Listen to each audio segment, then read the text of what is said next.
அப்போ எல்லா சிறு குறு நிறுவனம் மூடிட்டு ஒட்டுமொத்த வணிக சந்தையை கார்பரேட்டில் கொடுக்குற முயற்சியோ அப்படின்ற இது எங்களுக்கு வரதானே செய்யும். அப்போ நாங்கள் போராடுறது இயல்பு தானே. அப்போது மேலே இருக்கிற இந்த மண்ணின் மைந்தன் மேடு நீடாக சொல்லிக்கிட்டு மோடி இதை குறித்து சிந்திக்கணும். சரிங்களா? வெறும் கார்பரேட் மட்டும் சிந்திச்சா போதுமா? ஒரு 100 பேர் பணக்காரனாகி ஜிடிபி ஏறிடுச்சு, அவங்களோட சொத்து மதிப்பு எதுனா இந்தியா வளர்ந்துருமா, இந்தியா வல்லரசு ஆயிருமா?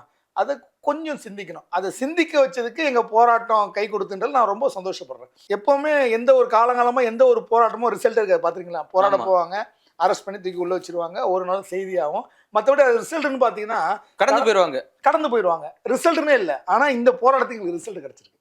அதில் நாங்கள் பெருமைப்படுறோம். கண்டிப்பாக இனிமேலாவது இந்த மண் வணிகத்தை குறித்து அரசு யோசிக்கணும். ஏன்னா பண சர்க்குலேஷன் நமக்குள்ளே இருந்தால் தான் நம்மளோட பொருளாதாரத்தை அது உயர்த்தும்.